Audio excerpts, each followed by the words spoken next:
రేయ్ మావా,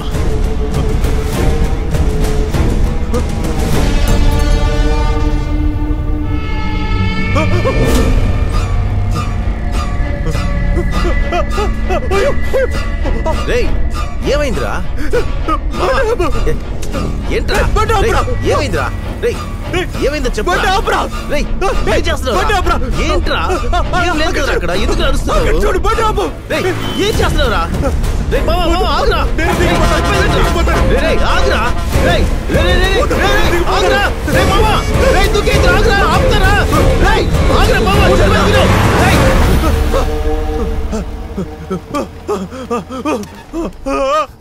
రే వికీ ఏమైందిరా? కొంచెం కొంచెంగా లోపల చచ్చిపోతున్నాడు రా. ఏం చెప్పినాడు నమ్మడం లేదు.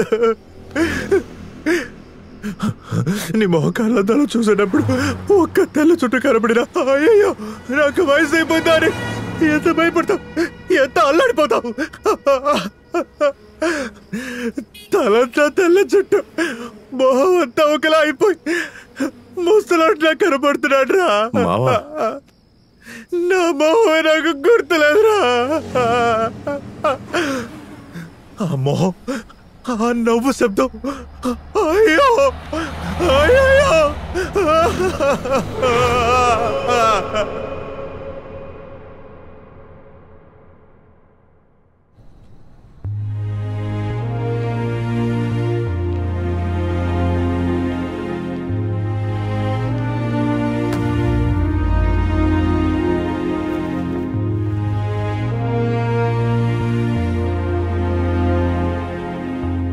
It's a kind of disorder, monophobia.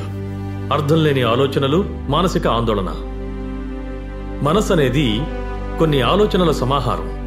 ఆలోచన, భావాలు, ఆవేశం ఈ మూడు కూడా ఒకేసారి కలిసికట్టుగా ఏకమయ్యి యాక్టివ్ అవుతాయి. అవి ఒకదాంతో ఒకటి గొడవపడి కోపగించుకుని వేర్వేరుగా పార్టీలు పెట్టుకున్నట్టుగా పనిచేసినప్పుడే అర్థం లేని ఆలోచనలు రావడం మొదలవుతుంది. నిద్ర పట్టకుండా కూర్చున్నప్పుడు పక్కనే ఎవరో మాట్లాడుతున్నట్టుగా ఉంటుంది, కానీ తిరిగి చూస్తే ఎవ్వరూ ఉండరు. కానీ అతనికి మాత్రం వినిపిస్తుంది. మ్యాజిక్ లైట్స్ అన్ని తన మీద పడుతున్నట్టుగా అనిపిస్తుంది. ఒంటి మీద పురుగులున్నాయి, కింద నుంచి పైకి పాకుతున్నాయి. కళ్ళెదురుగా ఎవరో నిలబడి ఉన్నారు, ఏదో ఆకారం కనిపిస్తోంది అని చాలా ఫీల్ అవుతూ ఉంటారు. Sometimes they even fight with it. అదా వ్యక్తికి కనిపిస్తున్న నిజం.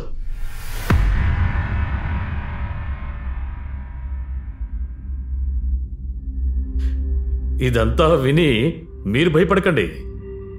ఇప్పుడు ఈయనకున్నది స్టార్టింగ్ స్టేజే.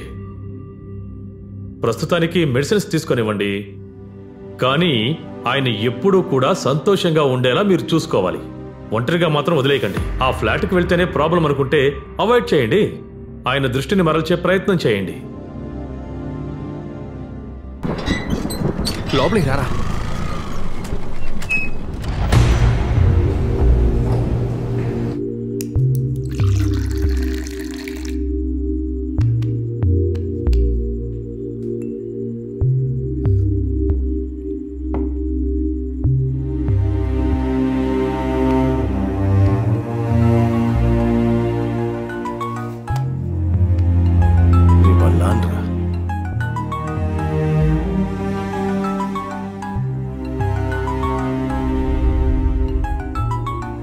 హలో, నిన్నటి నుంచి విఘ్నేష్ ఫోన్ చేయలేదు బాబు.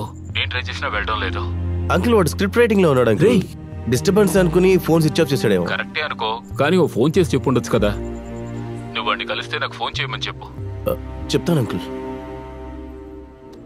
రే, అతని దగ్గర విషయాన్ని కన్వే చేయొచ్చు కదా.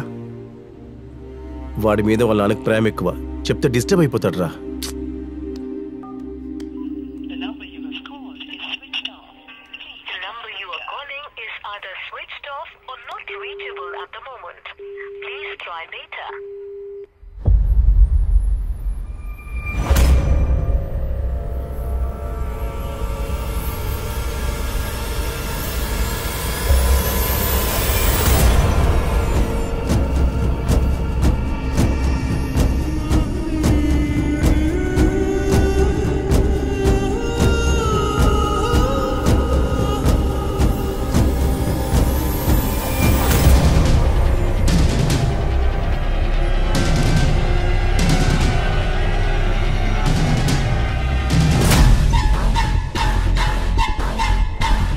రే మావా ఎక్కడా విక్కీ?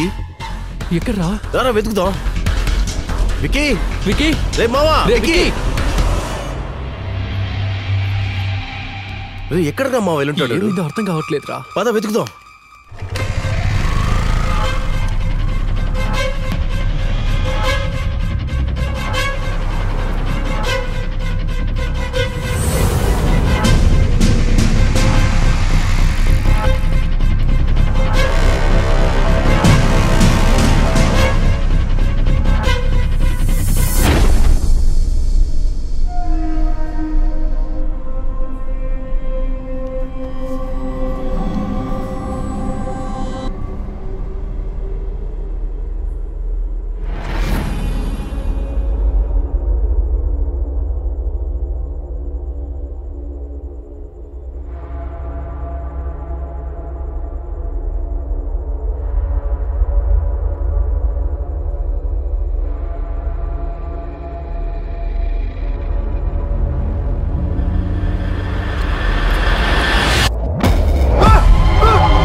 హలో అశ్విన్, విక్కీతో చెప్పావా?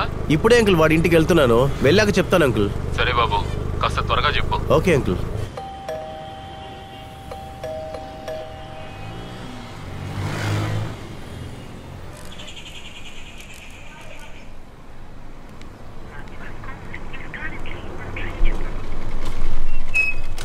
హాయ్ అశ్విన్. హాయ్.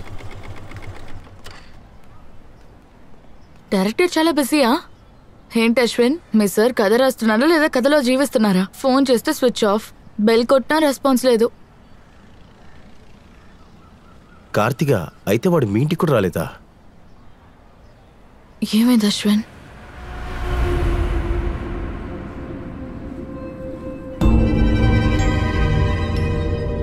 ఎంత జరిగింది? ముందే చెప్పుంటే పక్కనే నేనుండి చూసుకునేదాన్ని కదా. ఇప్పుడు నేను ఎక్కడికి వెళ్ళి? విక్కీ వాళ్ళ నాన్న. అంకుల్, బైక్ పంచర్ అయింది, ఇంకా వెళ్ళలేదు, వెళ్ళాక కాల్ చేస్తాను అంకుల్. ఆలోచించొద్దు అశ్విన్, పోలీస్కి ఇన్ఫార్మ్ చేసేద్దాం, మనం కూడా వెళ్ళి వెతుకుదాం.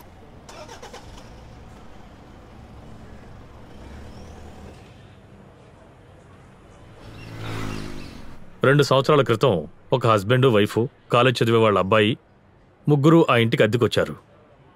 వచ్చిన రెండో రోజే ముగ్గురు ఉరేసుకుని ఆత్మహత్య చేసుకున్నారు. అదే ప్రాబ్లం.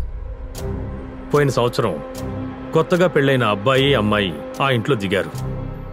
నాలుగో రోజు ఇద్దరూ కూడా గొంతు కోసేసిన స్థితిలో చనిపోయి ఉన్నారు. విచారించినప్పుడు ఒక దొంగ ఇంట్లో దూరి నగలు దోచుకుంటూ ఉన్నాడు. అప్పుడు ఆ అమ్మాయి చూసి కేకలు వేసింది. భయపడిన ఆ దొంగ వాళ్ళిద్దరినీ కూడా గొంతు కోసేసి ఎస్కేప్ అయిపోయాడు. పార్కింగ్ లో, స్ట్రీట్ లో ఉన్న సీసీటీవీ ఫుటేజ్ని బట్టి వాడిని మేము అరెస్ట్ చేశాం. ఇప్పుడు వాడు ఎక్కడున్నాడు సార్? సెంట్రల్ జైల్లో.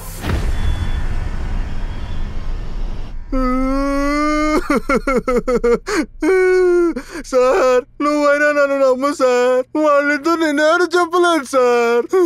ఈ మొహం అందుకు వర్తే కాదు సార్. Believe me sir.